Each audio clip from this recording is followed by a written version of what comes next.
Hello mga kabibig! Welcome back sa ating bagong YouTube channel. Ito ang pinakamaingay ng YouTuber sa balat ng YouTube. Ako si Kabibig, maglabag-labag na tayo with evidence. Ako po, para yatang nag-iba ang ihip ng hangin ngayon kabibig sa ICC. Tila yata kumampi na kay Pangulong Rodrigo Roa Duterte. Naku po! Nag-iba talaga kabibig kasi ang latest update ngayon, naku kabibig, tungkol sa sa appeals team. Uy, ito na. Sabi ni sabi ni Alvin and Tourism mga kabibig na tila yata may pagbabago kung saan oral argument sa appeals team ay binasura na. Ang oral argument sa appeals chamber binasura na. At sabi nito, pwede na written submissions with no oral hearings for the appeals chamber ng International Criminal Court. Alam niyo ba kabibig, may nabuking Attorney Kaufman ang isang pagkakamali, isang error na ginawa ng ICC. Pre-trial chamber mga kabibig. At alam mo ba, itong maling nagawa ng ICC pre-trial chamber, ginamit ni Kaufman para mabigyan ng immediate interim release si Pangulong Duterte. Yes, mga kabibig, naghain ng immediate interim release si Attorney Kaufman dahil sa kanya nadiskubre, dahil sa kanyang nalaman na parang the ICC pre-trial chamber, tinwist nila ang katotohanan mga kabibig. At hindi binigyan ng pagkakataon ang defense team na magtanong, magpresenta mga kabibig at mag-reply sa kanilang sagot. Ito kabibig ha, i-share ko sa inyo ang bagong updates ngayon. Ito na. Ako, this is really, feel ko talaga kabibig no? Ito na yung tinatawag nating divine intervention. Ito yung sagot sa maraming prayers ng maraming Pilipino na sana meron kahit konting miracle lang ang ipapakita para kay Pangulong Duterte. Ito na The latest ICC updates na natin kabibigay. Ito yung sabi ni Alvin and Tourism mga kabibig. Ito yun Sabi ni Alvin, the appeals chamber of the International Criminal Court decided that given the specific circumstances of the case, the appeal will be conducted solely through written submissions with no oral hearings. Di ba good news yan? The defense is required to file its appeal brief limited to a maximum of 20 pages by February 5, 2026, while the prosecution and the legal representatives of the victims may submit their responses also limited to 20 pages by February 12, 2025. So walang oral hearings mga kabibig, kundi through written submission. So mauna yung defense team, 20 pages yung kung ano yung i-appeal nila, tapos sasagutin ito ng prosecution and representative of the victims 20 pages din. So wala ng oral hearing. So basahin natin ang bibig ha. Ito yun. The Appeal Chamber of the International Criminal Court. Basahin natin. Ito, order. In the specific circumstances of the present case, the appeal chambers consider it appropriate to proceed this appeal by way of written submission only. The defense for Mr. Rodrigo Roa Duterte shall file an appeal brief in the above-mentioned appeal not exceeding 20 pages by Thursday, February 5, 2026. The deputy prosecutor and the legal representative of the victims may file responses to the appeal brief not exceeding 20 pages by Thursday, Feb 12. Ito kasi nangyari kabibig. Ito yun mga kabibig, grabe.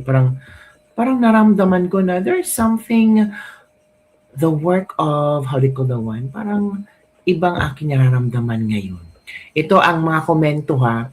Pero, and they kept PRRD in detention. Isn't it against their own law?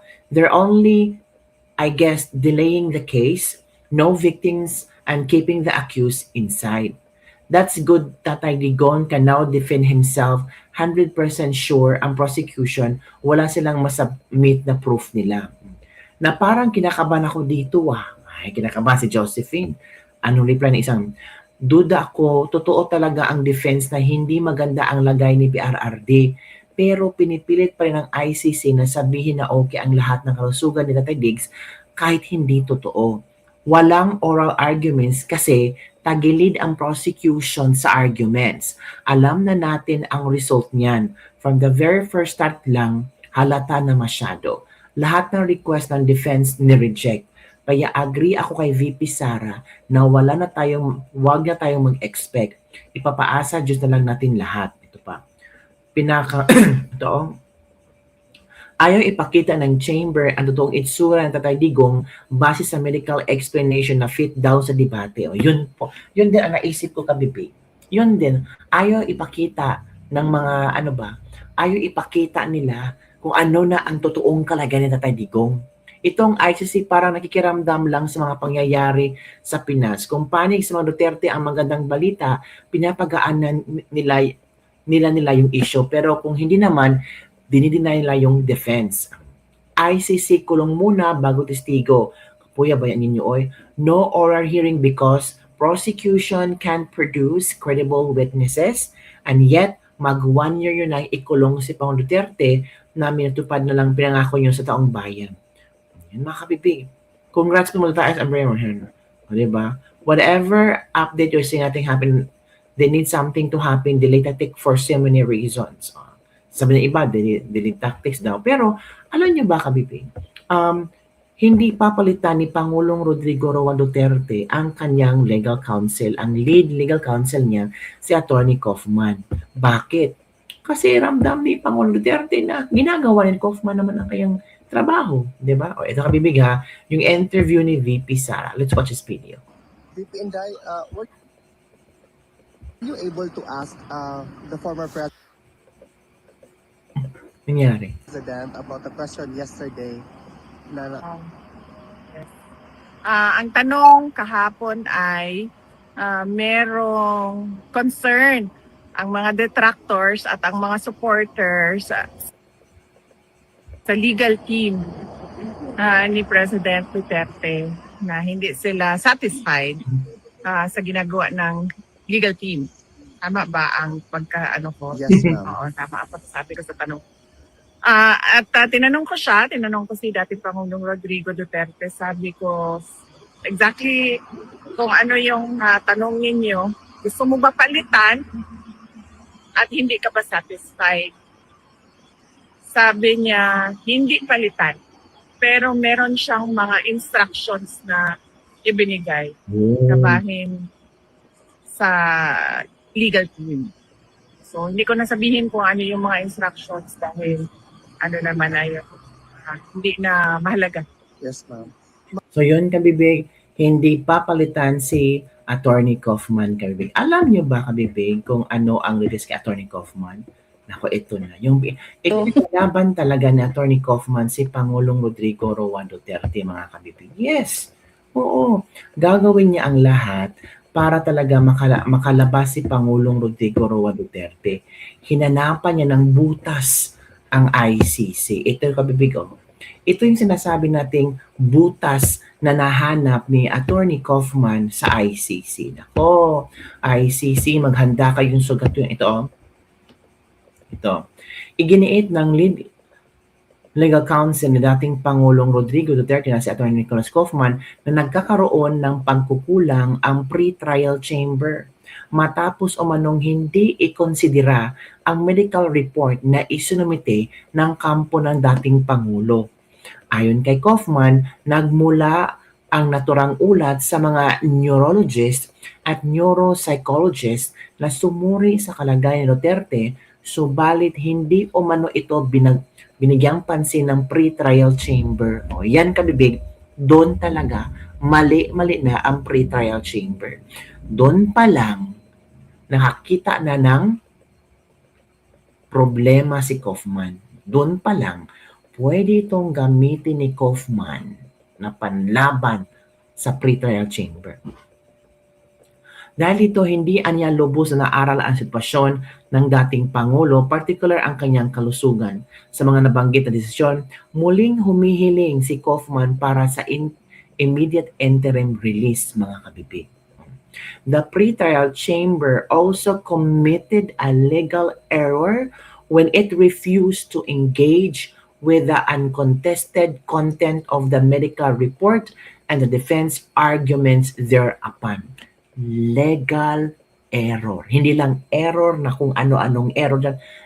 Merong legality, mga kabibig. So makikita niyo talaga, kabibig, na pinag-aaralan talaga ni Attorney Kaufman ang bawat galaw ng pretrial chamber.